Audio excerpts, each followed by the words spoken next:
Good afternoon, good morning, and good evening, depending on wherever you are. And welcome to the 16th International Standards Olympiad. My name is Ju-Yeon Cho, and it is an honor for me to welcome you to the International Standards Olympiad. As you may know, the International Standards Olympiad celebrates its 16th year this year, and it is a place of standardization, competition, and exchange.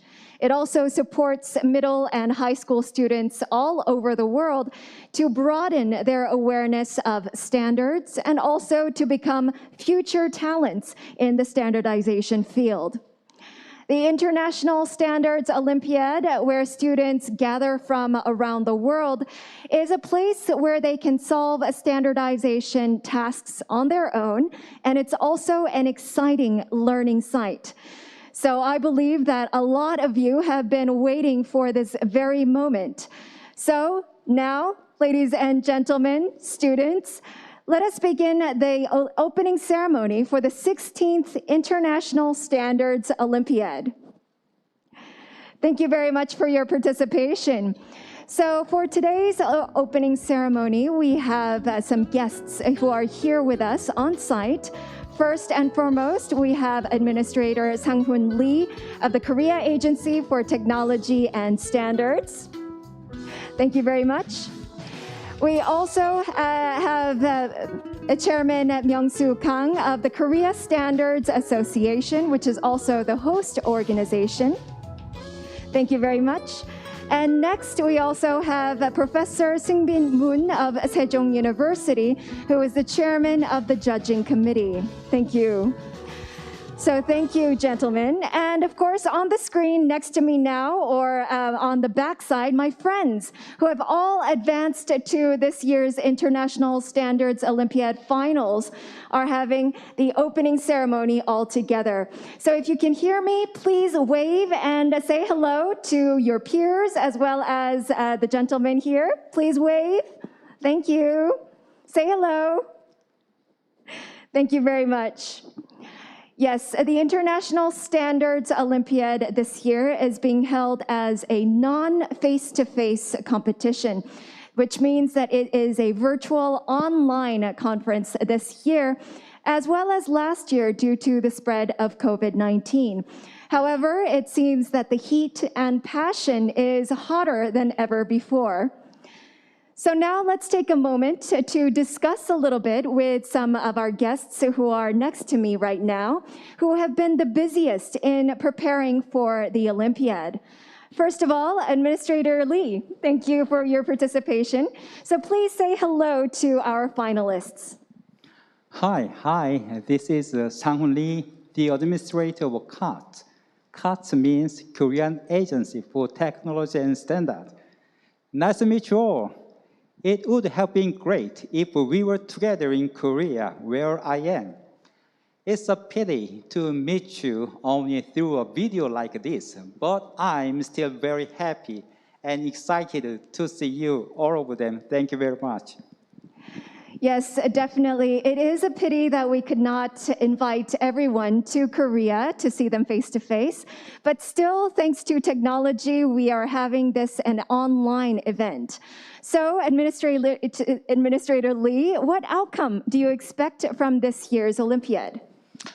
Before answering the question, I'd like to praise the student from Japan.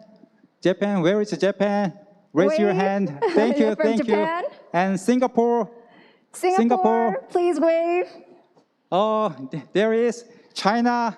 China also. Thank you. Yes. Indonesia.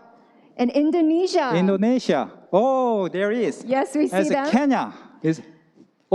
Kenya. Kenya. Welcome. Kenya. And Rwanda. And Rwanda. Hello. Oh, hey. And Korea, who participated in the finals. And I want to give them congratulations on passing the preliminary round in your countries, and welcome to Korea and the finals.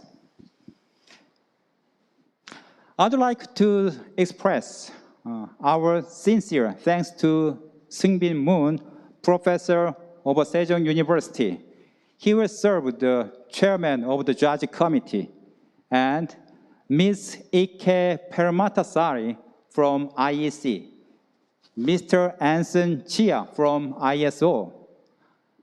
And Mr. Gurbinder Singh Work from Endo Energy System Limited. Mr. Theo Jacobs from Fraunhofer for being the judges of this young competition. Also, thank you to all the teachers and families of students who participated through the YouTube. The International Standard Olympiad is the only standardization competition in the world that has been held since 2006 by Korea with the aim of fostering future standard talent. We hope that more teenagers can understand the standard and grow as a standard talent through the challenge of experiencing over the importance of a standard that are applied everywhere in our daily lives. As the global crisis caused by COVID-19 continues, we decided to hold an on-tech competition following last year. Despite these challenging times, hosting the Olympiad without interruption is all thanks to your passion and desire. We hope that teenagers from all over the world can show off their skills and participate in the competition this year. Yes, well, thank you very much for your warm words regarding the talent as well as the students. I can really hear from his answers that he has a lot of passion and he is very supportive of all of the students that participated this year. So good luck to all of the finalists once again. And now, Mr. Myung-soo Kang, our chairman of the Korea Standards Association, 40 teams from 7 different countries have participated and gone to the finals this year. So what do you hope that the students will learn and achieve through this year's Olympiad? As I met Korea and other countries' students who participated in the opening ceremony of the International Standard Olympiad today, I felt the enthusiasm from those participating students more than I had ever come in, making me feel more emotional and proud as the head of the organizing agency. The main assignment of the International Standard Olympiad is to prepare and publish international standard documents according to the topics presented. In fact, even if I participate now, it is so difficult that I wonder if I can carry out the main assignment. Yeah. It is not easy for anyone. We appreciate the courage and challenge of the use of 40 participating teams from 7 countries who boldly challenge this difficult main assignment. Students who met through the online video system in difficult times, I hope you can compete in good faith through this competition and learn that teenagers from many countries around the world are so interested in standards.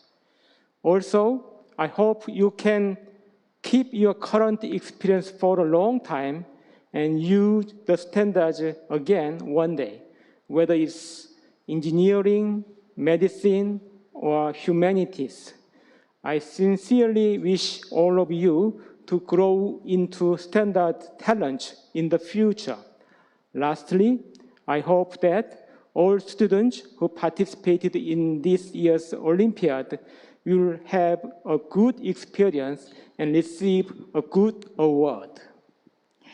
Thank you very much, Chairman Kang, for those special words. As he has mentioned, the standards, because they are the foundation of society, we hope that you'll be able to use this experience later on in your lives, whether it be engineering, medicine, or anywhere else. And because you are the youth, I believe that we have a brighter future with the standards. And now this time around, I'd like to have a very special video connection with a very special person. So it's actually Seung-chan Hwang, the winner of last year's award. So Seung-chan, are you connected and can you hear me? Hello everyone, can you hear me? Yes, we can hear you very well. Thank you for participating. So please introduce yourself to us. Hello everyone, I'm Hwang Seung-chan from Team Cloudburst of Korean Science Academy, who won the grand prize at the 15th International Standard Olympiad last year. Well, thank you, Seung-chan, for participating and, of course, connecting online with us. So last year, the Olympiad was held for the first time as a virtual, online, non-face-to-face event.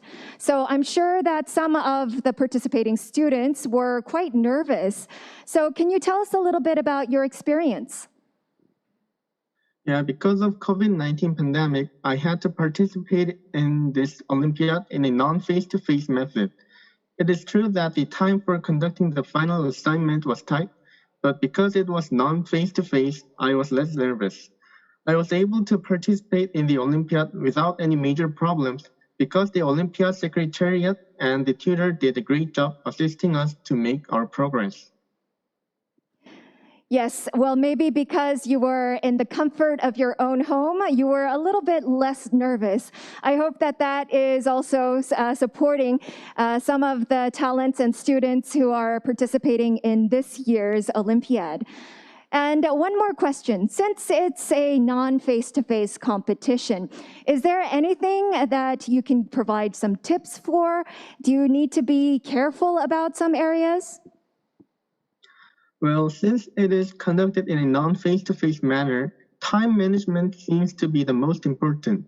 In particular, when performing the final test tomorrow, after the final test is announced, there is not enough time to write standard documents, prepare presentation materials, and film and submit presentation videos. It would be a good idea to divide the roles among the team members in advance and set the test to be performed by time. In particular, I think it would be helpful to prepare the form in advance for presentation materials. It seems that it was better to give the presentation in turn than to do it alone. So those were some great tips from Seung-chan. Thank you once again, Seung-chan, for your participation today. Yes, thank you very much. Thank you. So I'm sure that a lot of the students who are participating this year will have some great tips from Seung-chan. He said to manage time wisely, and also maybe it's a good idea to have a presentation among or equally divided among your team members. And now this time around, I'd like to ask Professor Moon Seung-bin of Sejong University. Because you are the chairman of the judging committee, you are directly involved in the awards. So have you worried about the fact that it will be held in a non-face-to-face manner? Yes, I think as a first non-face-to-face meeting, we have to think about many different specialties. For example, like connection problems. For example, like whether we are going to allow internet search or not. But eventually, what we decided went very well, especially the connection problem, things like that was well supported by the technical staff. And also we allowed, this year we are also allowing it, so we allow the internet search is possible so that students can compete on the same basis. And in conclusion, I think it was more than successful, and I hope it will continue this year. Thank you. Thank you very much. So I hope that it will indeed be a fair competition for everyone involved. I believe that all of our students are ready for it. And now, once again, back to Administrator Lee. What part did you focus on the most while preparing for these non-face-to-face Olympiad? This year, I have focused on being reformed as an international standard Olympiad suitable for the young generation. While I focused last year on hosting the world's first non-face-to-face competition itself, we've been thinking about the variety of new ways to make standards more accessible to young people. We planned the event have a more friendly atmosphere without any bureaucracy, such as a podium. Now we're wearing the official t-shirts and jeans, just like us, to feel as if we are together. The International Standard Olympiad is not only just a competition for standardizing skill among students, but also a place for festival to feel, enjoy, and learn the standard. I want young people to be the real owner of this event. Yes, definitely. The standards must be developed and advanced by the younger generation because it will be them who will actually be the owners of the standards later on in our society. So we have been talking about the importance of standards. However, because it's the International Standards Olympiad, Administrator Lee, can you tell us a little bit more about the importance of standards? Yeah, thank you. I think this question is very tough for me. I think this question maybe go to Professor Moon. Anyway, okay. When we look for the definition of the standard is defined as a document developed by consensus, approved by an accredited body. It provides rules, guides, or characteristics for common and repeated use. Standards are important means of improving social and economic efficiency. In the process of producing products or services, it increases production efficiency, improves quality, and protects consumers. It also serves as a foundation for industrial development and standardization of high-quality technology, improve market suitability and the competitiveness of a technical product. In particular, the WTO, World Trade Organization agreement requires international standards to be followed so that national standards do not become barriers to trade between countries. I hope that the young, just like you, will understand that standards are promises and rules for the more comfortable, safe, and prosperous life in our modern society.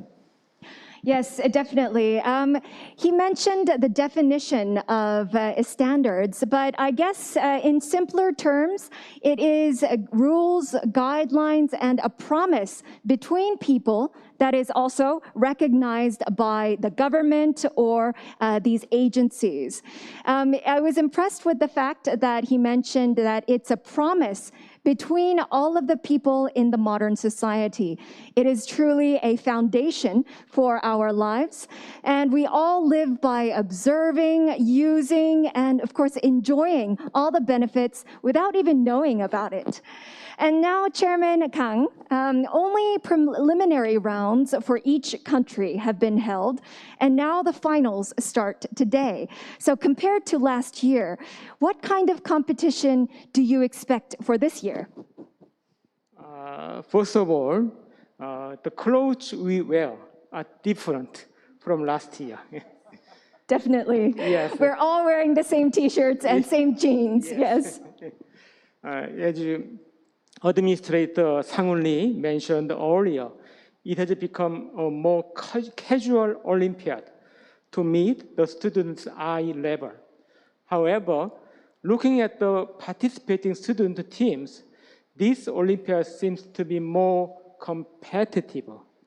Compared to last year, Students from more countries participated, and it seems that they prepared thoroughly for the non-face-to-face competition. I know that many students, teachers, and officials participated in the pre-education webinar held on July 14th. The promotional video uploaded to YouTube also recorded close to 40,000 views. It is an Olympiad that many teams have been preparing for a long time, so I'm very looking forward to it even more. Wow, having views on YouTube that surpass 40,000. So that's already a very interesting as well as surprising feat. And a lot of the teams definitely have been preparing for the participation for a long time.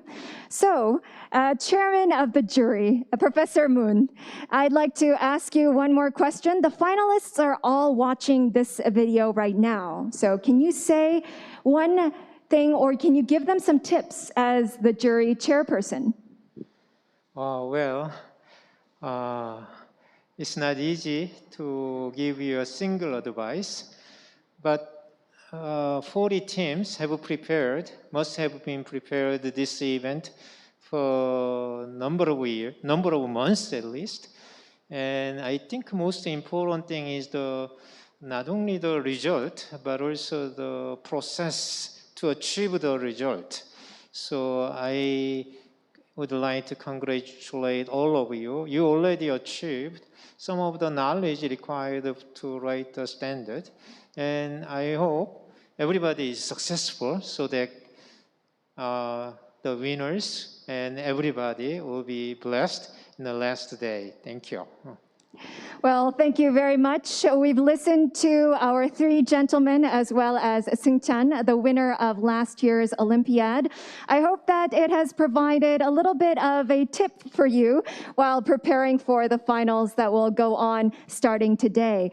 And now the 16th International Standards Olympiad is also being congratulated by the International Standards Organization. The ISO Secretary General, Mr. Sergio Mujica, has sent us a video message. So let's watch on the screen together.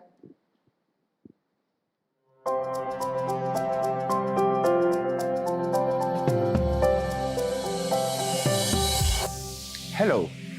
A warm congratulations to all of you for being selected for this exciting International Standards Olympiad, where you will proudly represent your school and your country.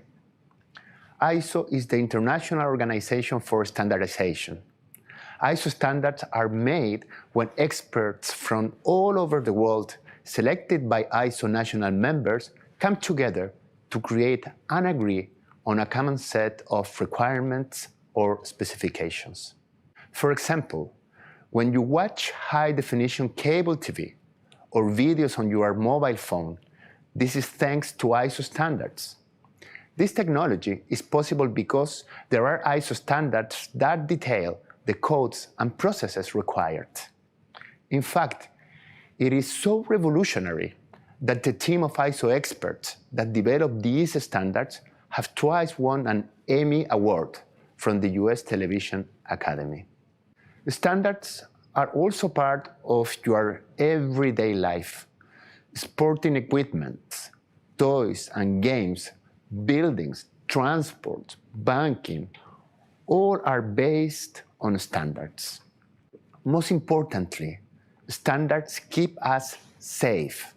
ISO develops standards to ensure that our information in cyberspace is secure, that food products are safely processed, and that the labels on medications are correct. Standards also protect our planet, helping organizations fight climate change and reduce waste. Many standards help to stimulate innovation that can lead to new inventions. For example, did you know that a solar-powered airplane that flew all around the world with just the energy from the sun was made possible thanks to ISO standards. All these standards have been developed by bringing together some of the best experts in the world. I trust that one day you will be one of them.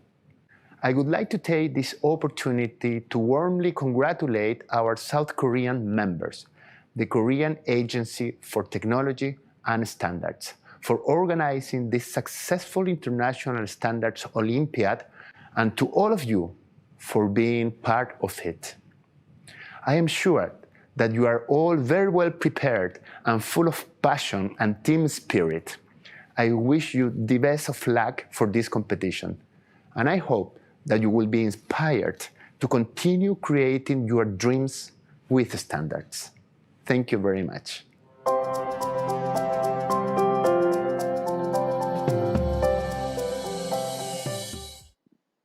Well, thank you very much, Secretary General Sergio Mujica from the ISO, for your congratulatory and encouraging remarks for all of our students. I did not know that a solar power paneled airplane was possible because of standards. But as you can see, standards are all around us. They are existing, and thanks to standards, we have technology these days.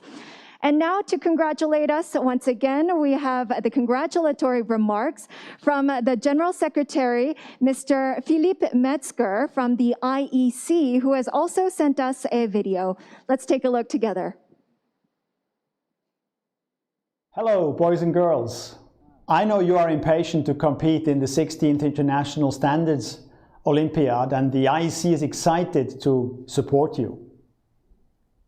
We are all learning to live with the global pandemic, and I sincerely hope you and your family and friends are staying safe. You might not know it, but IEC standards help people to stay safe and to get efficient medical treatment if they are sick.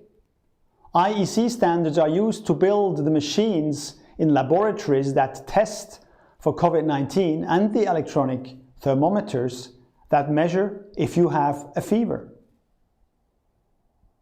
Ultraviolet light devices built to IEC standards can safely disinfect air ducts or hard surfaces with ultraviolet sea light.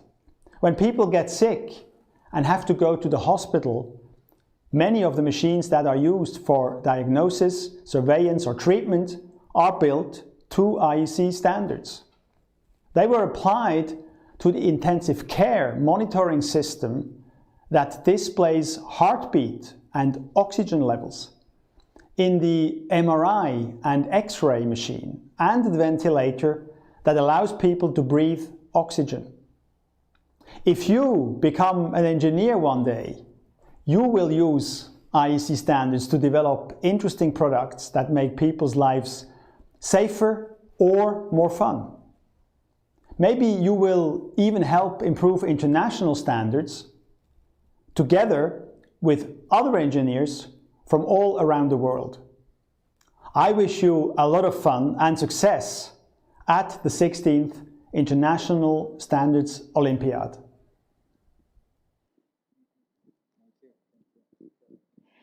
Well, thank you once again, Mr. Metzger, for your great message. We can really see that standards are everywhere in our daily lives, and it doesn't only provide safety for us, but also a source of fun. So I hope to see some of the future talents who participated in the Olympiad later go on to engineers or officers at the ISO and IEC. And now behind me, you can see all of these faces from around the world, the middle school and high school students from the 7 different countries. So let's take a little bit to talk to them. Anyone want to speak up? If you want to volunteer for a short interview, please raise your hand, or else I will just pick on you. So shall we pick? Okay, then let's first of all go to The Korean team all the way on the top, the three ladies wearing a navy blue polo shirt. All the way, the three ladies. M07, I think. Yes, I think they are middle schoolers. So let's bring them up for a short interview. M07, can you hear us? Hello, yes. Good, hello, thank you very much. And now, please introduce yourselves to us first. We are Isal, Chiminza, and Yusui from Team Greenwich. From Greenwich, okay. So welcome to the Olympiad, ladies. So tell us about your resolve for the finals. What do you want to achieve, and how do you want to achieve it during the finals? We want to achieve how to learn how to standard everything around the world, and learn how to write the standard document. Well, thank you. Sorry to pick on you for the first team for the interview, but it was a great answer. Thank you. So our ladies want to learn more about the standards and have a great experience. So since you're still in middle school, if I'm correct, you have a long ways ahead. And so hopefully you'll be able to see us a couple more times during your course of the high school years as well. And now, shall we pick another team for questions? Let's go over to a overseas team, maybe. Maybe the blue T-shirts. I think it's either from Rwanda or Kenya. The H20, hello. The blue T-shirts, yes, I think that we see you. The blue T-shirts, thank you. Yes. Hello. Can you introduce yourselves? My name is Neila. I'm the team leader, and we have Pieté and Marvin. Well, there seems to be a little bit of a howling on your end, but we still can hear you very well.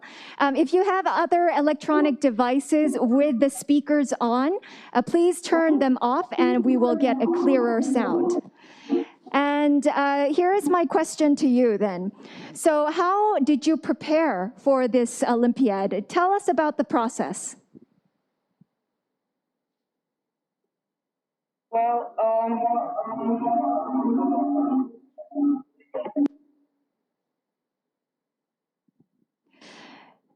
I think that we have a slight technical difficulty. Can you hear us? Yes. Can you hear me now? Yes, much better. Okay. We have been preparing for quite some time now. And how we have prepared is especially using our passion for standards and our knowledge in science and team spirit and a lot of patience and sacrifice. Wow, a lot of patience and sacrifice. I can really feel your pain during the process as well. I hope that you can get good results from this Olympiad. Thank you very much for your answer. We will go on and pick one more team for the questions then. Anyone? Chairman Moon, Chairman Kang, can you select one team for the questions? Should I? Okay. One more team, then I would like to pick this young lady, H08-1 with the red cupboard behind her. The red cupboard behind her, yes, hello? hi. Hi, thank you for joining us. So introduce yourself and tell us a little bit about your journey. My name is Phoebe. I come from Indonesia, and there are two of my friends, which are Rafael and Kevin, who is not with me right now. So yeah, we have been like passionately preparing for the competition since like the very beginning. We really like appreciate the value of the process and we keep doing our best in each step of the competition, like from the school selection and then the national selection, and now we are at the international stage. Yeah, all of us really understand that the International Standards Olympiads is like a major opportunity, and we are sure to not waste it. Well, thank you very much. I think that that was an elaborate and very well planned out answer. I think that maybe she knew that she would get the question. So thank you very much for a great answer. And now I think it will be very good for our participants when our Administrator Lee, as well as Chairman Kang and Professor Moon, if they all give you some words of encouragement. So, would you like to start, Administrator Lee? Yes. According to my remember, is Christopher Reeve, who played the role of Superman, I like the movie, said, once you choose hope, anything is possible. Whatever challenges you will face while participating in this Olympiad, I hope you will overcome them with your passion and look forward to seeing fruitful results. Good luck and thank you very much. Well, thank you very much as well. Do you have that maybe prepared in a different language because we have 7 different countries? Maybe one more? Never mind this. I was try this. However, there are many difficult languages. So, I try this and learned. Next time, I will say this very, very nice praise. Thank you very much. Thank you very much. Well, next time around, we will try to learn other languages like Indonesian, Rwandan, and Kenyan. We will have to push ourselves to do a little bit better. So next, Chairman Kang, please deliver a couple of words of encouragement. Yeah.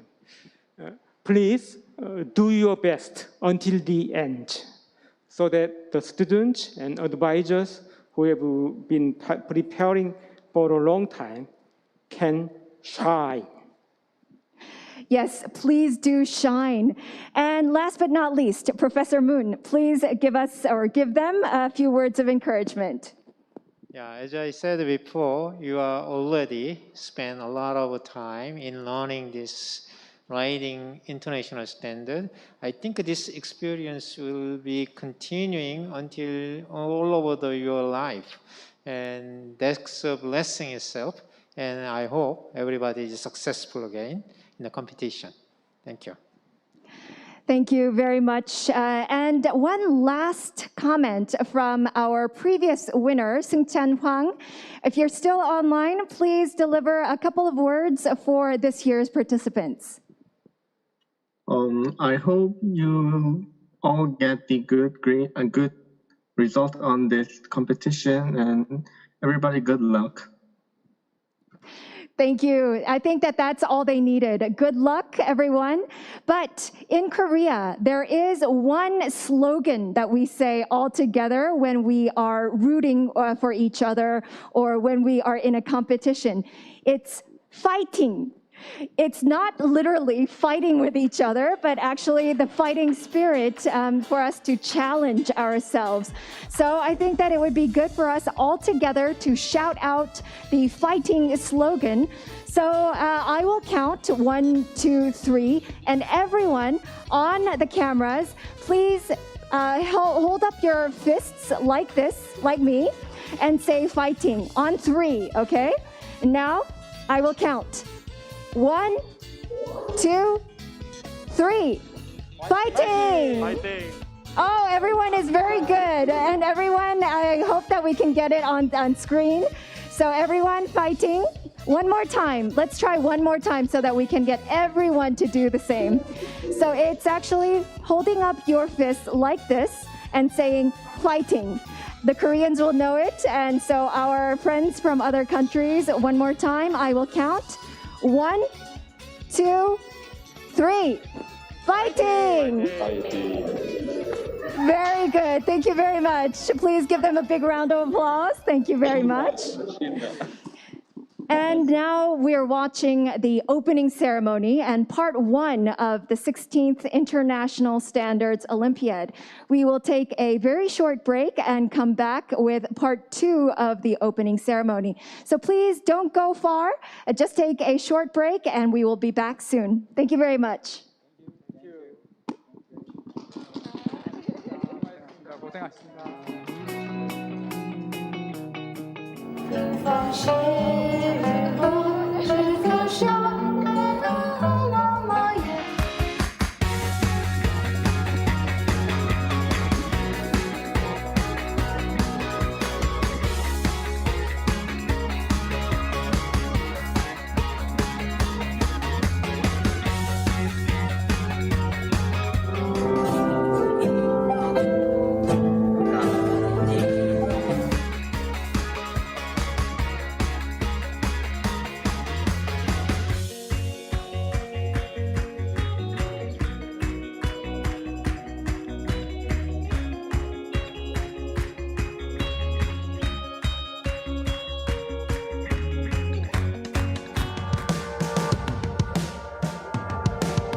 청천 하늘엔 참 별도 많고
alluring natural landscapes, exquisite cultural artwork, or even timeless historical sites.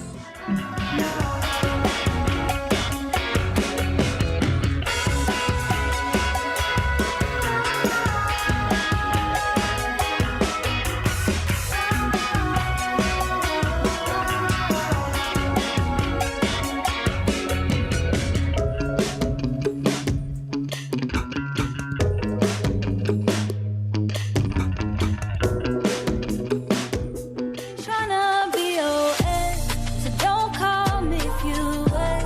Tryna buy.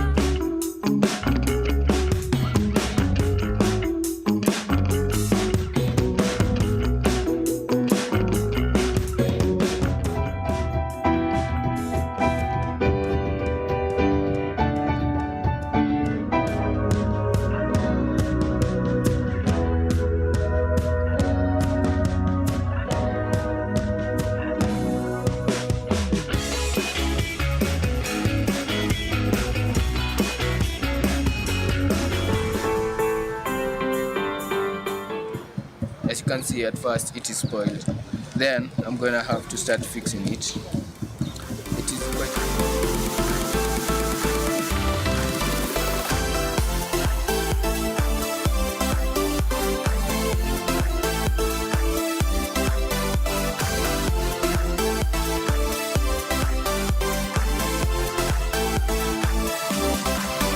Advance. 5 steps. Stop. I said 5.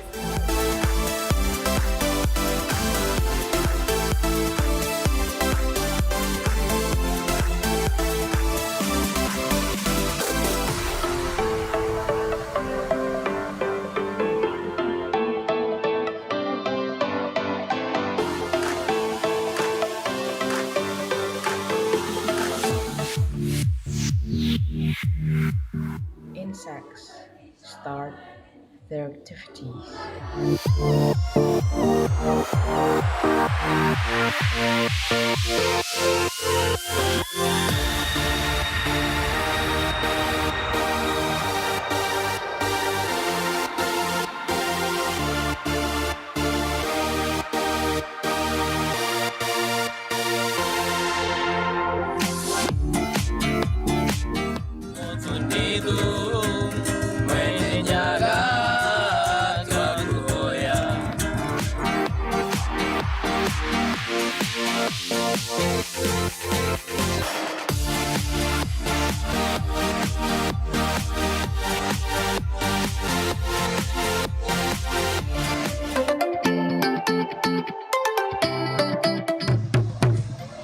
We swam out of the water and wore our uniform as fast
So welcome back to part 2 of the opening ceremony of the 16th International Standards Olympiad.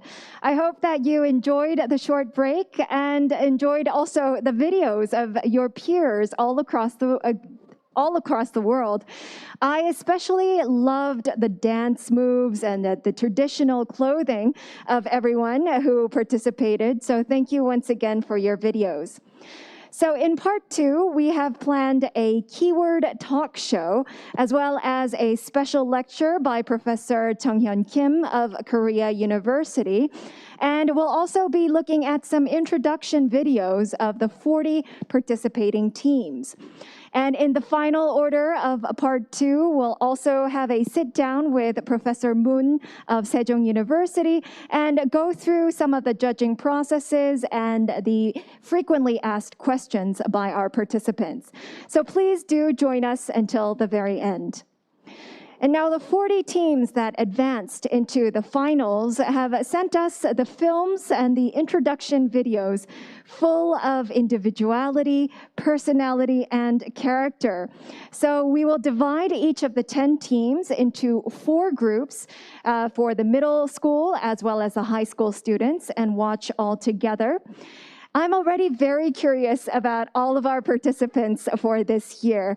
So let's start with the first group of middle school students.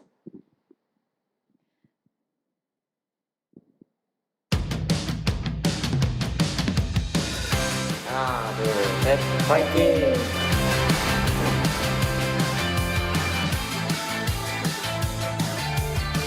Hello everyone, this is Secheon and Kwon Yu Young-seok.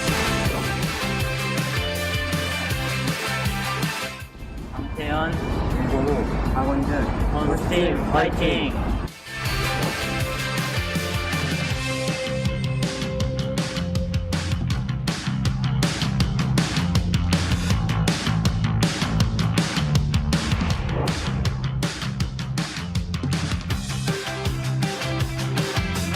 김지은, 김지야, 남요한, 김보영, 고!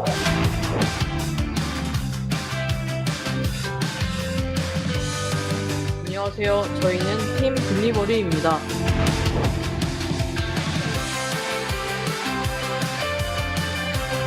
Hello everyone. We belong to Team Green.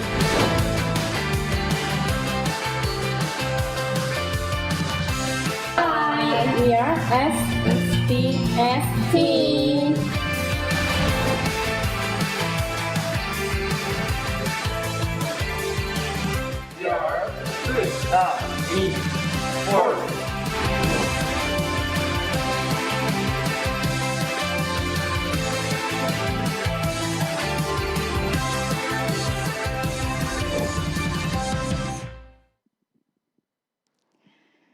Thank you for those introductory videos. I believe that because they're middle school students, they are the younger generation of the group, but I think that you made a great job with the videos. And your youthful ideas made me smile underneath my mask. So now I will do a short interview with one of the teams. Your keyword for this first group is passion. So let me pick one group, or if you want me to call on you, please raise your hand so that I can. Let's see. Who should I pick? Who should I pick? Anyone? Oh, yes, we have a volunteer, M16. M16. 3 ladies from M16. Do we have them? Yes, can you hear me? Yes. Yes, hello. So it's great to see you in a much bigger screen. The first keyword is passion. So can you first introduce yourselves to me and tell us a little bit about your passion for standards? Hi, we are Just Drive. I'm Olivia Anjui from Just Drive, and we were always full of passion, and we are passionate when we chose the first topic of the contest. When we ate our lunch earlier than others to prepare for the report, and we chose the team leader. Now that I think about it, I think we were most passionate when I decided to participate in the competition. Yes, definitely. You seem very passionate now as well. So what motivated you to participate in the International Standards Olympiad? We had many difficulties about... Hello, I'm Chun Xiong from Just Drive. And in our daily lives, we saw that there are many problems because they are not standardized. Unfortunately, we realized that there was a contest about standardizing things thanks to our teacher, so we decided to participate in this competition. Well, I hope that you get through because I'm very curious about your idea. Thank you, Just Drive, for that great interview. I hope that you do well and all the best. Thank you very much. Yes. And now let's move on to our second group of middle school students.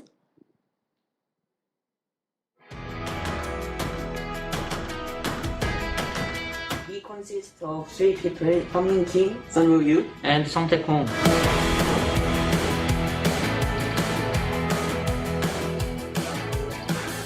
Hi, we are figures URL. We will do our best in everything. Thank you.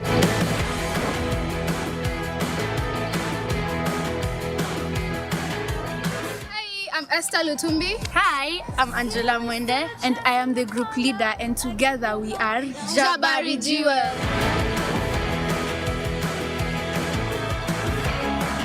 Let's give it all with our heart and soul. Echo fighting!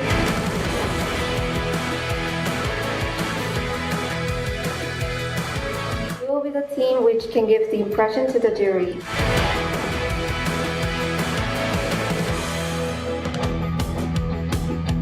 Hello, we are Just Joy.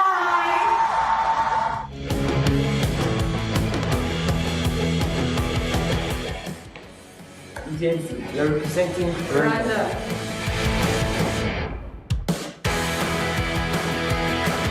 My name is Peterson. I'm both this at my colleagues. I'm Isaac Guitar.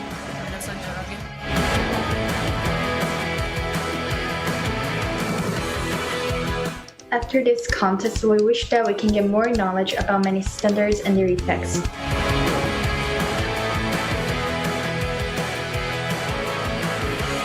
My name is Rich Minor. And I'm Levis Kamau. And I'm Ramon Morioki.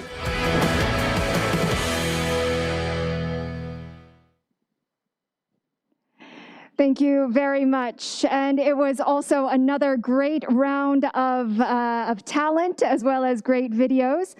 And this time for the second group, I would like to ask some questions regarding creativity. So let's ask, who shall we ask? Who wants to get a question regarding creativity? Anyone? Anyone raise their question? Oh, yes, we have a hand raised.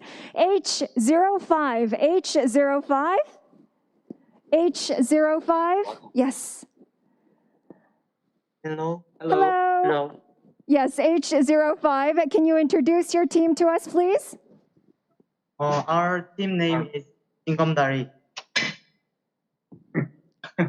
Jingomdari in Korean. Yes, that's correct. So can you explain a little bit why you chose that name? The name of our team is Jingomdari. Jingomdari means stepping stones in Korean. Although we currently have many international standards, as the technology advances, there are more cases of non-standardization. We want to make people convenient by laying a stepping stone called standardization in the sea of non-standardization. Thank you. Wow, that was a great answer. So Jingomdari in Korean means laying the stones for a bridge or just paving the road for a bridge. So I guess that your definition of why you selected your name is very befitting. So thank you very much. And now the question regarding creativity. What do you think makes your team creative?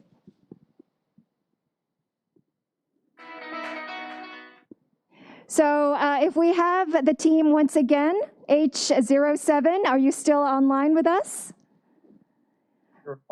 Yes, I think that we still have you. So the question was, what makes your team creative? So that was the question. Jingomdari? Yes. Yes. Try to give up opportunity to be creative. Can you wait 1 minute, please, because we have a slight technical difficulty. We showcased a different team. So Jingomdari once again. Now the question is, so what makes your team creative? So we try to give ourselves the opportunity to be creative and courageous. So humans are adaptive animals that live according to their environment. So we believe that creativity will develop at some point in the process, trying to get an opportunity when courage to be creative. Well, yes, thank you very much for that answer. And I believe that creativity is also nurtured and it's not born with us. So if you can develop creativity, you can push forward and advance it even more. So good luck to you, Jingomdari. Thank you for your interview and your questions and answers. Thank you. And now let's move on to our next team.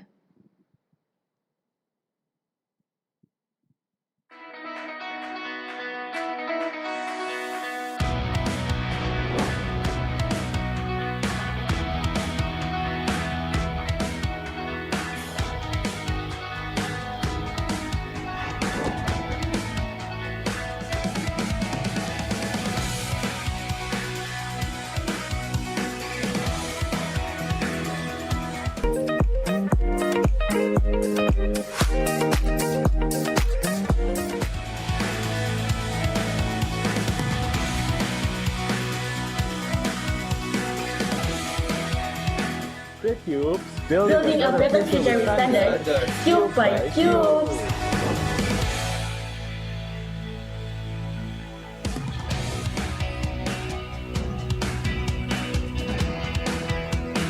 We are England team for international standards. 징검다리, 야.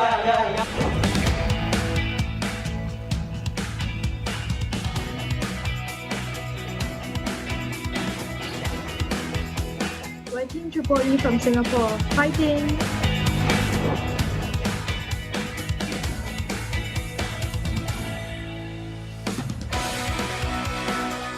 In a world where standardization doesn't exist, 시간없어, 빨리.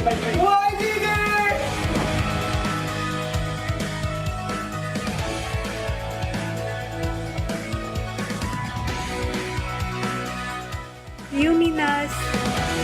Light up the world with standards.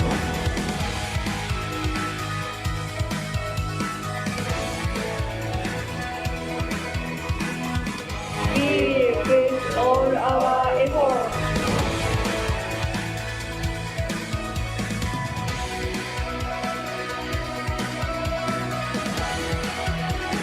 Yeah, Team Coffee represents Singapore, and we will strive to do our best.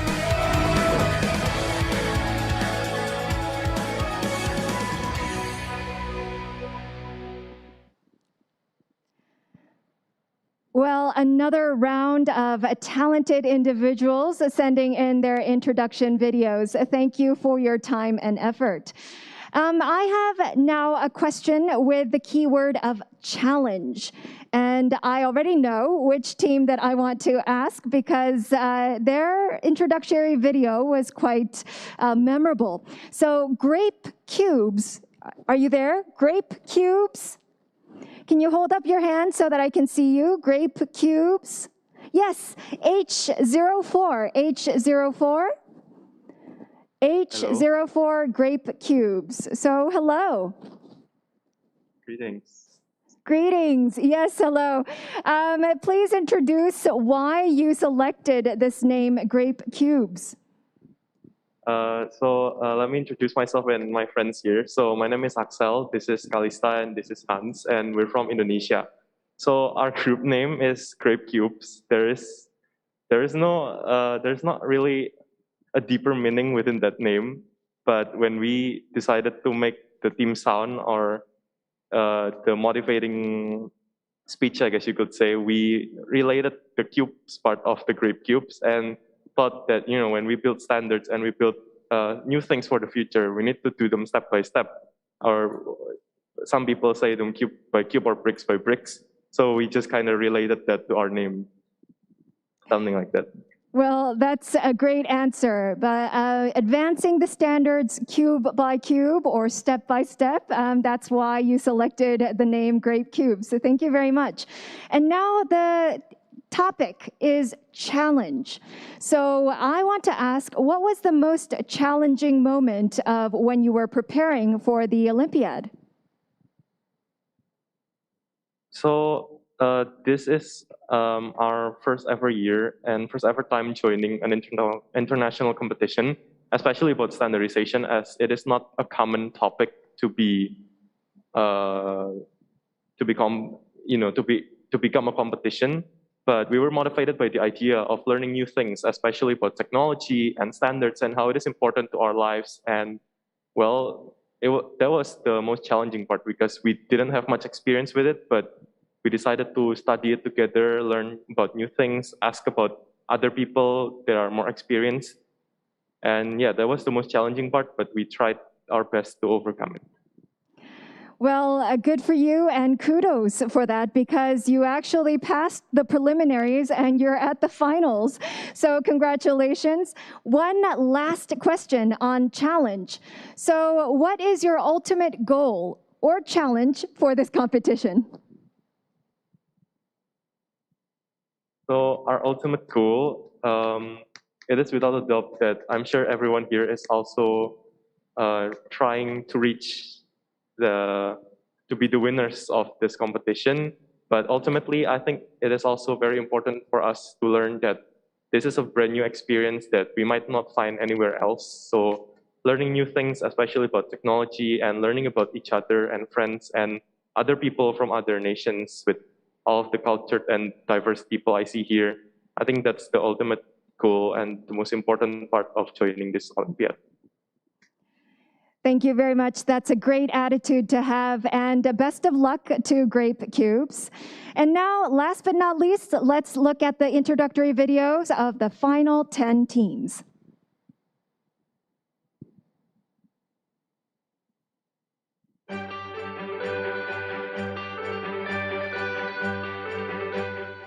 Team PSI. So, let's pick the first place.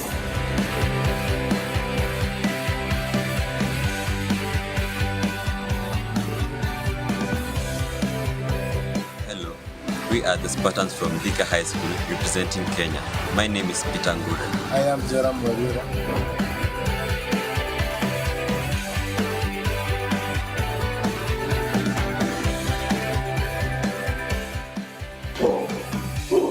Your four.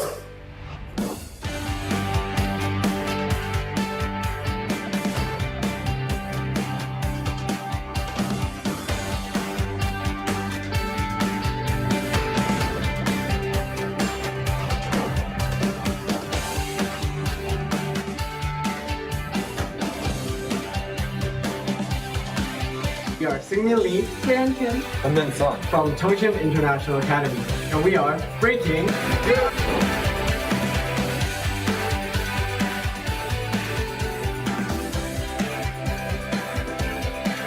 afternoon. We are the Namikaze clan playing a skit. This one's happened in a live audience. Thank you.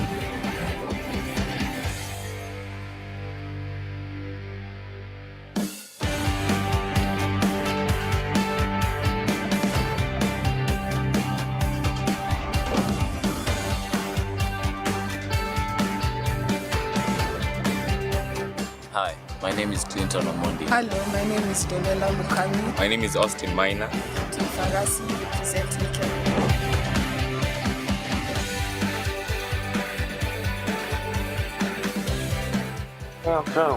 King Chan. Boyuan.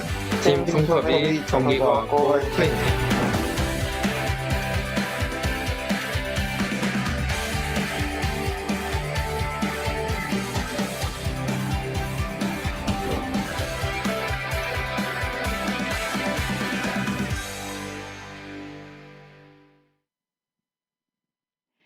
Thank you once again. Another round of very creative introductory videos.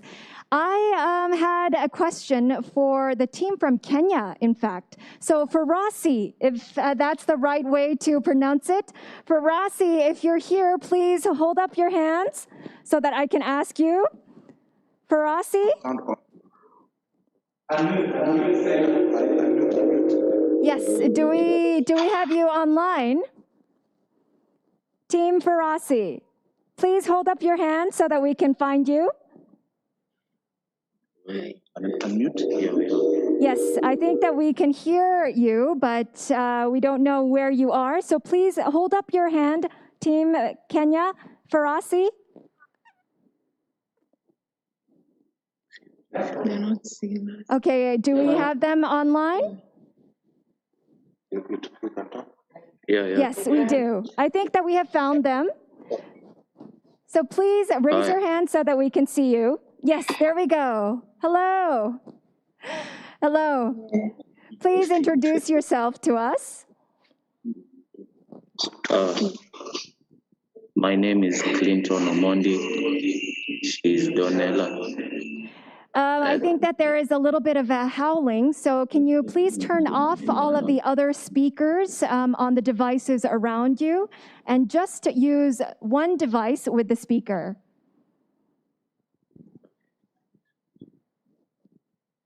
Can you try again? Hi. Yes, much better now. Thank you. So please introduce yourselves.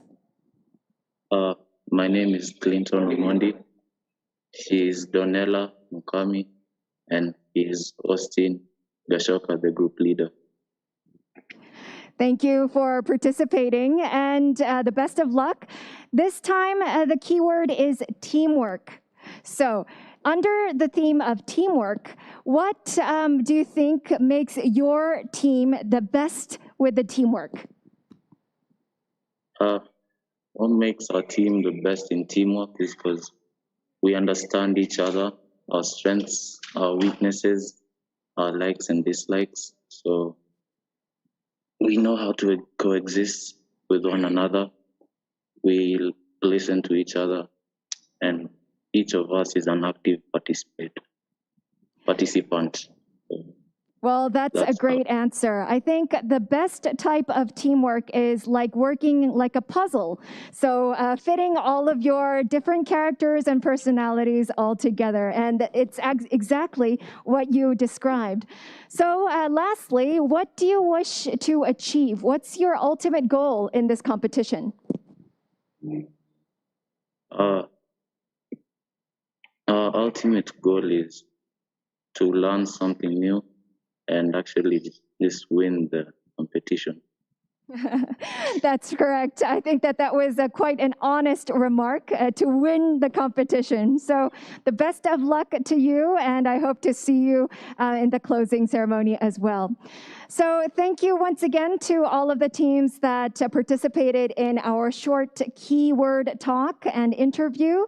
And now moving on, we also have a special lecture that is prepared for you.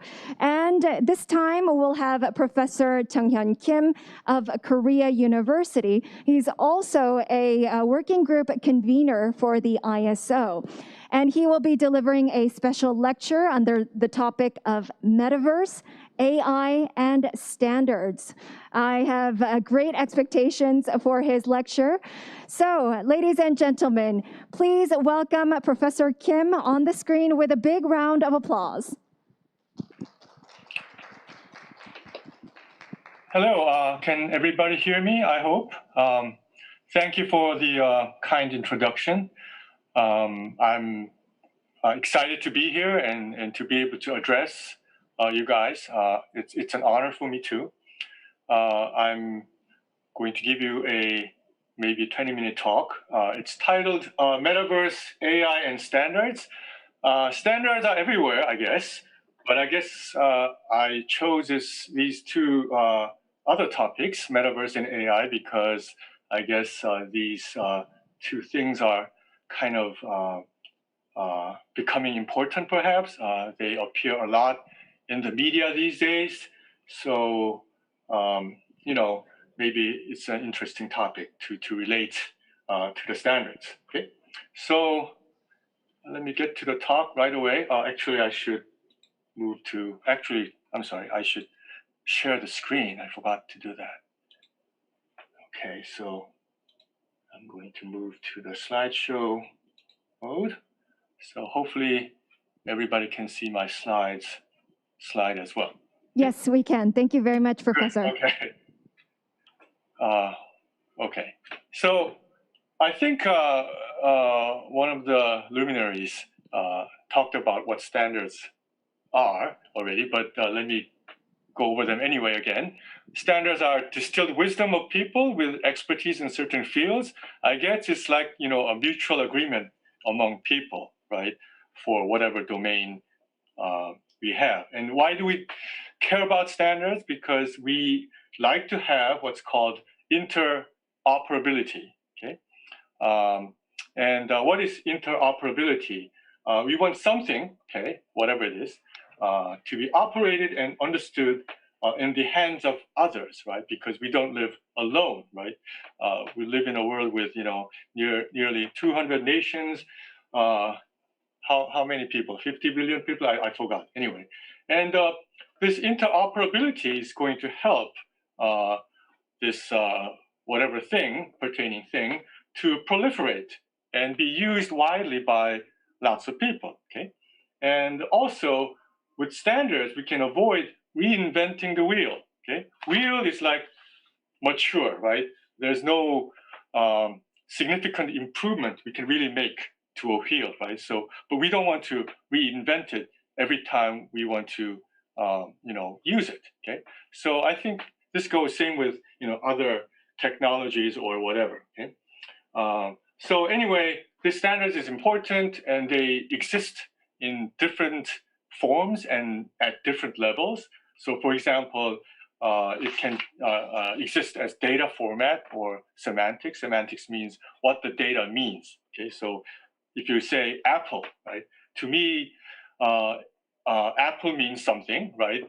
It conjures some picture in my mind, taste, size, but to you, it may be different. So we need to come to an agreement what we mean when we say the word apple, for example. That's what semantics is all about. Components in system architecture. So if I'm building a system, maybe we want to come up with a standard specification of what maybe the minimum type and number of components we need to make up the system, and what kind of functionalities they must minimally have. Okay, and how do these components talk to each other? The interface and the protocol to exchange information between these components so that they can be plugged and played right seamlessly. Okay, and also standards can be something of about the process. Okay, so how do we evaluate certain things? Whether certain systems might be good to you, but evaluated to be bad for somebody else. How do we come up with guidelines for quality and things like that? Okay, so that's what standards are, I think. So I guess we live in a digital world, so I'm going to talk about mainly standards in digital world. Metaverse and AI, that's also belongs to the realm of the digital world, I guess. So let's take some easy examples. MP3. You guys should be much familiar with that, right? Because I guess you listen to music all the time, like I do. Okay, so the MP3 is a good example of a data standard, right? But there are also many other sound formats. Okay, and I would ask you why. Okay, and the reason is because MP3 is actually not a sound standard format. It's actually a compression standard. How you compress, the standard way of compressing musical content. Okay, so there are other sound formats, and why would they exist? Why shouldn't we have one single standard for music? Music standard or sound standard, and that's because different sound formats that we have contain different content. Actually, they have different special characteristics. Like the dot wave file might include the changing amplitude of the musical content along the time dimension. But other sound formats might have other contents within it. So depending on the application you have, you might need different formats. So it's kind of difficult to perhaps come to a single sound format that does everything. Okay, so you should understand that, I guess. So another example is HTML. So we use the web quite a lot, and we have a standard HTML.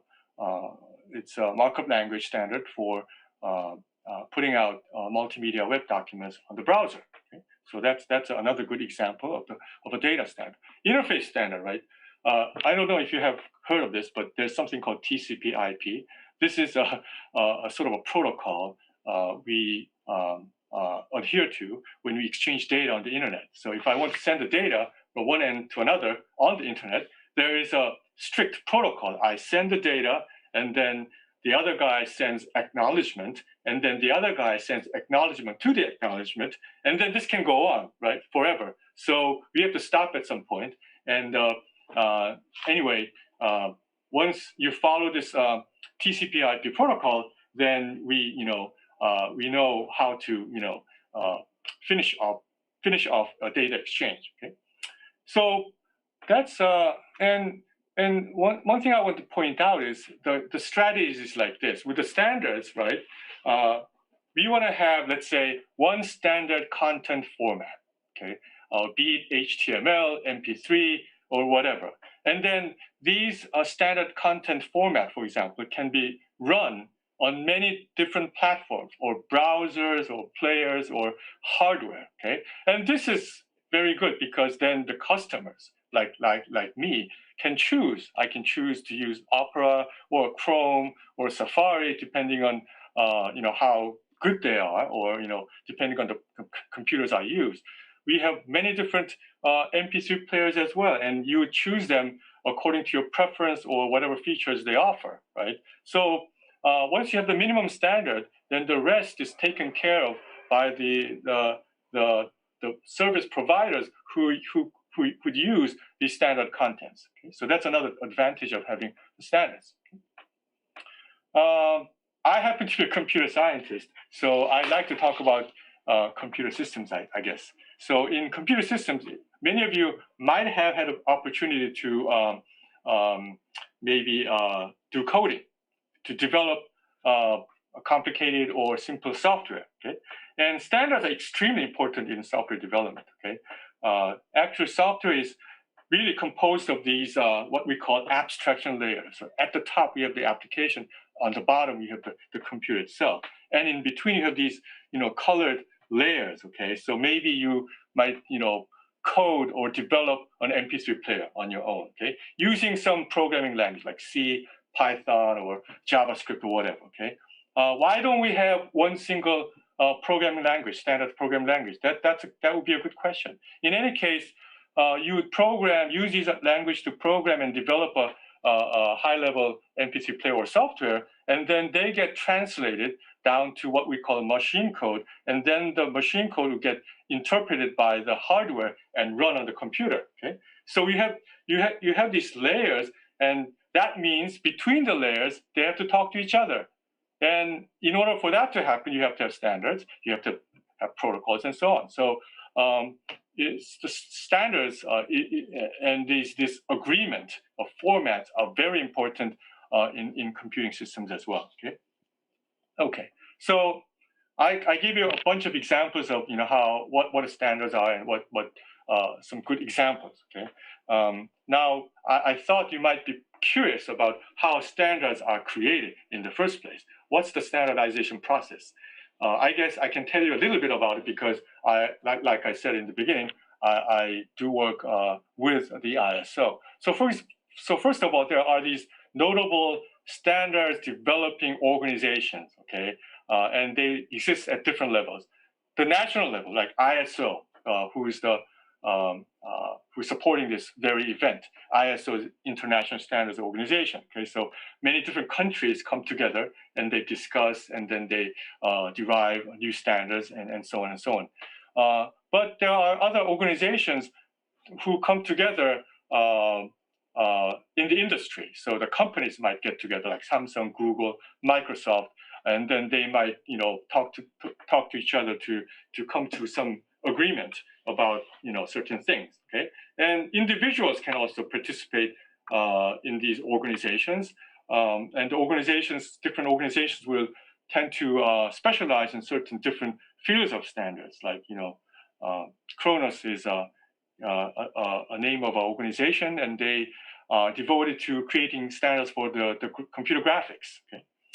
So anyway, in these organizations, you have these different branches, okay? Because if you take one field like computer graphics, it can be divided into many different subfields, right? You can talk about 3D computer graphics, 2D computer graphics, colors, animation, and so on and so on. So they have different committees and subcommittees, and underneath subcommittees, there's another branch like working group. So there's detailed branching of the organization, and each tiny committee or working group will be working on a particular standards topic. Okay, and one person will be participating as member of the national team or body, or member of the company, or at the individual level. And what kind of person would do this? Like people who have the expertise in the pertaining area, or who has the diplomatic and communication skills, so they can negotiate and try to drive the standards their way. Right. So that's an important part of working in the standards field. Okay. And the process is, if you have certain item you want to standardize, you would make an official proposal with a document. Okay. And then this document is going to be reviewed by the experts, by different nations or members of the organization, and get balloted. So this is like they vote, okay, whether this proposal is good or not, okay. And if you gather enough votes, it passes, and then that's not the end of the story. Then the person who's making this proposal will have to actually come up with the standard itself. The first step is only the proposal, and then you will create drafts, and you will implement certain systems and show people how it works, and then get reviews from the experts as well. And then you again go through several rounds of national or members of balloting to get them passed. And finally, at some point in time, it'll become a standard and get published. And that typically takes 3 to 4 years at least, I think. Okay, so that's the process, general process. And I like to maybe mention there's an important question. After 3 or 4 years of a lot of work to make something into a standard, the real important question is whether that's going to be used or not, right? You have done this big work so that everybody in the world can use these standards, but if it's not used, what's the point of it, right? And the sad truth is that sometimes with all this work, sometimes standards don't get used, okay? And there are a lot of actually dead standards because there are several reasons for that. Because the person who made the standards didn't do a good enough work, okay? So it's not complete, there are some errors, or maybe the technology has moved. 3 or 4 years is a very long time in the digital world, right? Technologies continuously change. So by the time the standards are out, there's new technology, and then the standards you worked on became useless. Okay, so I want to leave you with this thought. Okay, when you work on standards, you have to look into the future.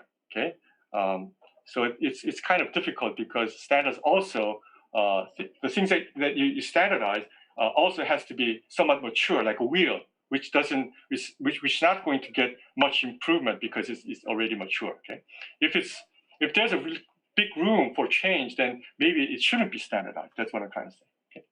Okay. I'll skip this. Okay. So let me come back to the original topic. I wanted to relate standards to AI, maybe 5G, mixed reality, and metaverse, because these keywords are much associated with what they call Industry 4.0. Okay. So Industry 4.0, what is that? I guess that's another keyword or buzzword. We live in a world, and I guess this era of Industry 4.0 is coming, okay, where the industry is going to become more intelligent, right? It's going to rely on 5G technology with high bandwidth communication. It'll become more realistic. It'll be customized, and so on and so on. But I'll talk about the metaverse mostly because the metaverse actually encompasses all these things, AI, 5G, and mixed reality in it. Okay, so maybe that's a good way to talk about everything here. Okay, so let me then now say what is a metaverse, right? To me, it's kind of a buzzword or like a fad kind of thing. But anyway, I think metaverse is like a multi-user virtual space. Okay, so you guys must have played multi-user games, right? Like what's a good example? Battleground. Okay, people come together into a virtual space, they shoot each other, and then and so on, right? So that's like a metaverse. Okay, but the difference is different from a game.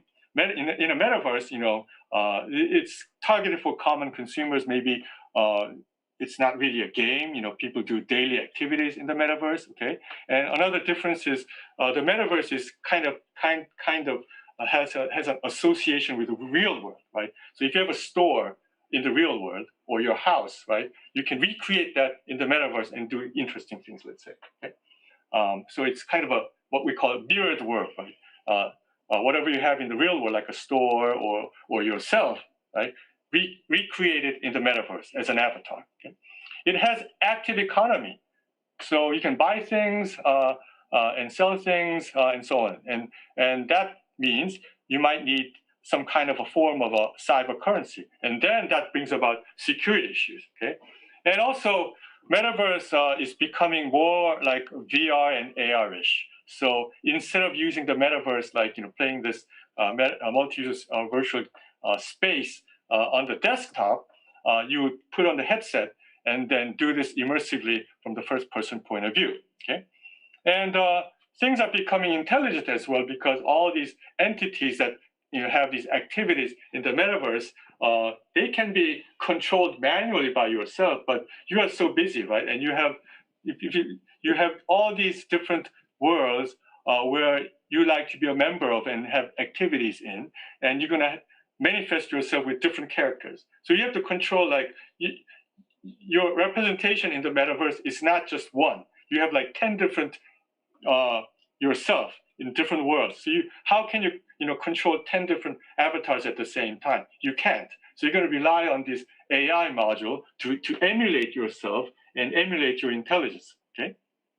So that's an, I guess, interesting look into the world. So how does metaverse relate to standards, right? Well, metaverse, this is a kind of a snapshot of a metaverse, like from Roblox. Okay. And you can see there's avatars, and there's this sandy beach, and this palm tree. These are all what we call models and scenes. Okay, objects. Okay, house, rocks, roads, trees, cars. Okay, and they have behaviors. The cars run around. An avatar says hi, and so on and so on. Okay, so you have to create that, right?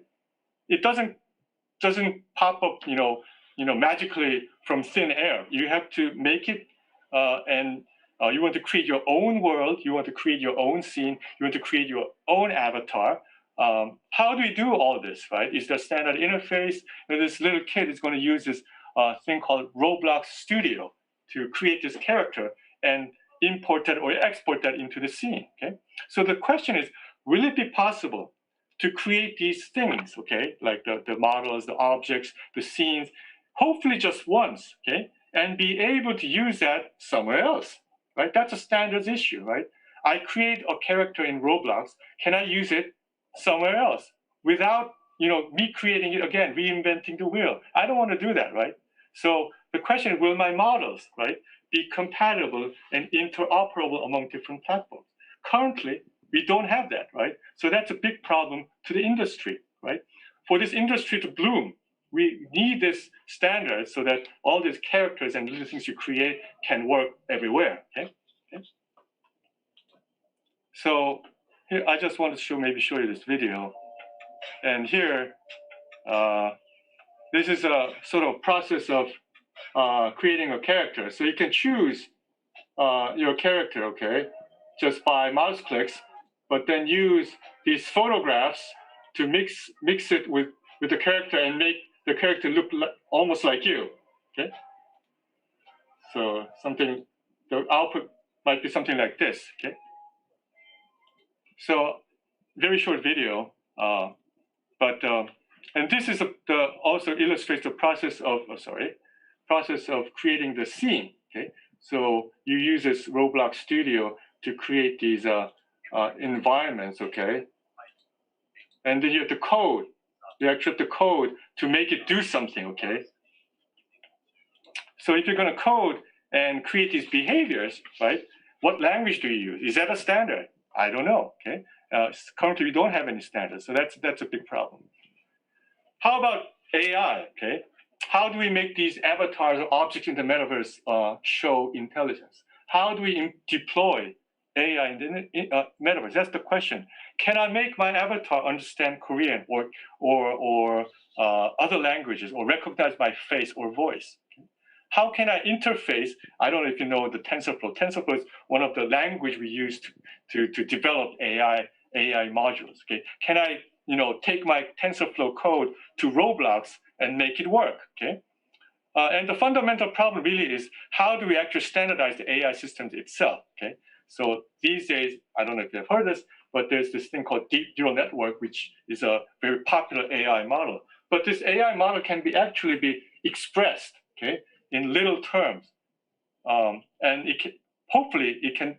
That if we have a standard for that, then it can maybe run on multiple platforms. But that's not the situation right now. Okay. So, for example, let me show you in this video. shows popular AI platforms like TensorFlow, Keras, PyTorch, and Caffe. And you can see that TensorFlow is by and large like number one. Okay, so maybe this has a potential of becoming a standard, and maybe all AI modules in the world will be implemented in TensorFlow or be translated into TensorFlow, so that you have a simpler situation. Okay? What about metaverse and AR and VR and mixed reality? In AR and VR world, we have variety of platforms like mobile, different headsets, different glasses. You can do VR on the desktop if you want. Are they compatible at the platform level? Will the mobile version work on the headset or the desktop? That's the standards question. Okay? What about interface and interaction? On the mobile device, I'm going to use touch. With the headset, I'm going to use a controller. On the desktop, I'm going to use the keyboard and mouse. Now, how do I navigate? How do I select certain objects? How do I enter text? They have all these different devices and interfaces which are different. How is it possible to standardize such a thing? Okay? We have different displays and sensors, right? Different headsets or glasses have different resolutions, different field of view. They have different sensor capabilities. That means that each different headsets are going to offer and provide different experience. Okay. Actually, what we want is whatever glasses or headset you use, we want to have, if not equal, almost similar user experience. Okay. So, for example, if one headset has like 4K resolution and the other has only 2K, that's a significantly different user experience. Okay. So, is it really needed to standardize such a thing or not? You have to think about that. Okay. I'll skip this, yeah. So there's a thing called WebXR, and people at Google, I think, are pushing this, and basically they're addressing the same problem because of this many different platform situation. They're trying to go with the web. Okay, so web browsers exist on virtually all platforms, on the desktop, on the PC, on the Mac, on the mobile devices. You all have the web browsers, right? Explorer or the Chrome or whatever. Okay. So if you can create this XR contents to run on the web, that means it will run on any device, right? So that's what they're trying to do. Okay? So maybe I just flash through the video. So this guy is basically talking about these different, the variety of systems and headsets. But if you use WebXR, they can run on many different devices. That's what I'm trying to say. I'll skip the video. So I come to my final slide. Okay. So metaverse or any software system, because metaverse is also software basically, and standards have a very important interrelationships. Let me talk about the metaverse itself first, again, as a review. Well, metaverse is not really new because we had Second Life, something called Second Life, or Cyworld before, which is like the current Roblox or Zepeto metaverse. Anyway, what is the difference from the multi-user virtual space from something that we had before and now? Well, one might say, well, now the metaverse has the 3D components, it has VR components, now the AI is more advanced, maybe there's commercial activities, economic activities going on with the need for the cyber currency. Well, even those are not really new. Actually, we had that before, 5 or 6 years ago. So maybe the difference is the MZ generation, so to speak, are more receptive to the metaverse usage because they're like digital generation, unlike me. Okay? Or maybe the COVID-19 situation has forced us to go virtual. Okay, we used to travel in person, go to Paris or wherever. Now we're going to do this in the metaverse because the COVID-19 is preventing us to travel around the world these days. Okay, so there's a big worry. Okay, when the COVID-19 ends, maybe the metaverse will end as well because you don't have the distinct need to go virtual and do all these things. What do you think, right? It remains to be seen, I think. But at least for that not to happen and continue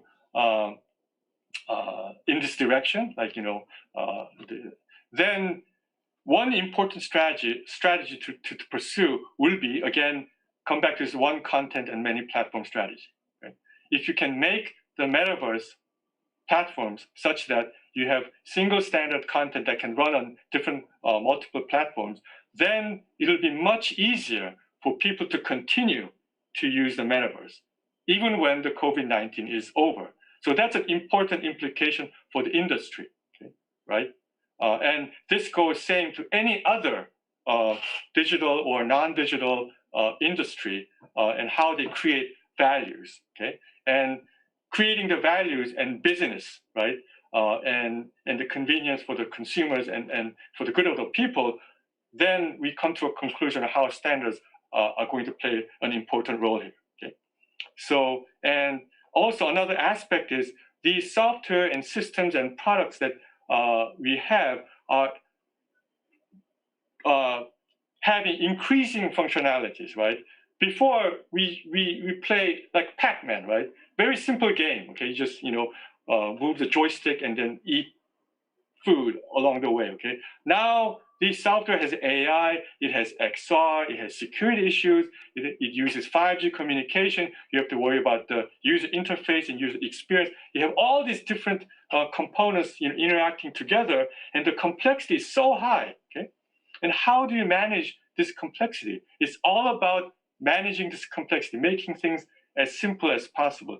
And the thing that will bring things, will lower the complexity, will be the standards, right? So you need to identify these bottlenecks. What's making my system complex? Okay?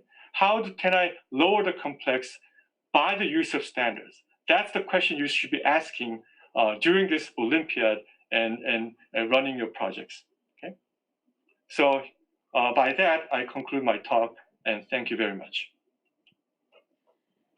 Well, thank you once again, Professor Kim, for that insightful lecture. I think that he deserves another big round of applause. Please give him another big round. Thank you very much. Thank you very much for your time and, of course, your insight for our students. And now, last but not least, we have a very special gentleman up here on stage for a short Q&A session. I'm sure that some of our students have a lot of questions. So if you do have a question, please raise your hand so that we can call on you and you can ask the chairman of the jury committee for your question. Anyone have questions? If you have a question, please raise your hand and we will select you out of the group. M15, was it? Anyone? Okay, if you don't have any questions, I will ask the questions for you. Oh, yes, of course. All right, you have your turn. Can you hear us? If you can hear me, please ask your question after introducing yourself briefly. Okay, our team name is PKNL. Oh, so another issue with the howling, so please turn off the other speaker. Okay, can you hear me clearly now? Yes, much better, thank you. Can you give us some hints for tomorrow's topics? Any hints for tomorrow's topic? Just a little hint, or just related things with the topics. I am very surprised to hear that. I thought you were asking the topics, but it was at least a hint. So anyhow, some of you already listened to the, you visited the homepage to find out previous topics, right? This year and previous 14th and 15th. So if you, studied using that topics, I think you are well prepared. So topic will be announced tomorrow. Okay, Yes. thank you. The topic will be announced tomorrow at 1 p.m. Korea Standard Time on the website. But he also mentioned that do study previous topics for the 14th and 15th Olympiad, and you'll be ready. All right. Any other questions? Any other hot, urgent questions? Anyone? Raise your hand, and we will be able to point you out. Anyone have questions? Maybe they're all very shy. Very shy. And they all know the answers. Maybe, okay. Yes, we have H20. one. H20, we have a question. H20.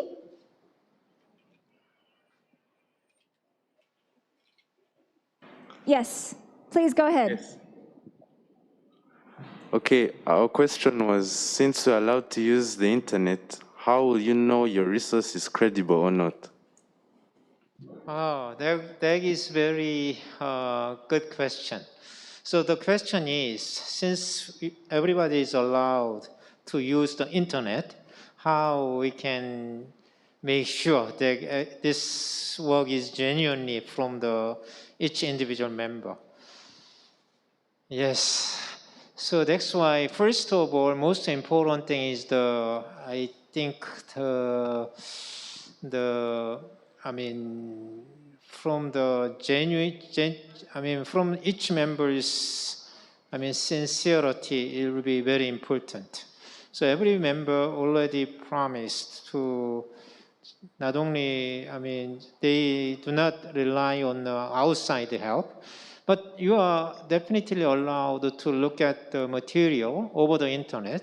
So judges will know this. So judges will go carefully. And another thing is that we have a presentation and Q&A session. So during the Q&A session, over the judges, you will be asked for the content. So if you are not the real writer, then you will have some trouble. So I hope this is an answer for you. Yes, do take into consideration that the panel of judges are experts in their field, and they will be able to know if you have been cheating or not. So please bear in mind that your ethical and moral code is very important.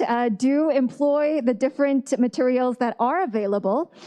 Unfortunately, we only have time for just 2 of those questions. I hope that your curiosity was met with the 2 questions. So once again, ladies and gentlemen, all students, the best of luck. Once I would like to announce that the final topic will be launched on the website at 1 p.m. tomorrow. At 1 p.m. Korea Standard Time tomorrow at the National Standard Olympiad website. So please keep that in mind. And so before we go, Professor Moon, would you like to give us some closing comments? Yes. I know as a student or as a person to take this contest, it is not easy. But I should say it is worthwhile to invest your time. And as I already said, the goal is very important, but the process to achieve that goal is more important. And everybody showed your enthusiasm, and you are already successful. But tomorrow, I hope all the best to all of you, so that good result will be upon you. Thank you. Thank you very much for those encouraging comments. He mentioned that the journey is just as important as the destination. So with that, I wish all of the participating teams great results starting tomorrow. And of course, we will all support your success. This concludes the opening ceremony of the 16th International Standards Olympiad. Once again, I'd like to express my deepest gratitude for everyone for participating. And of course, good luck to all of the teams. And thank you to everyone who watched on YouTube. Thank you. This has been Ju Yun Cho, and I will see you at the closing ceremony. Thank you, and good luck.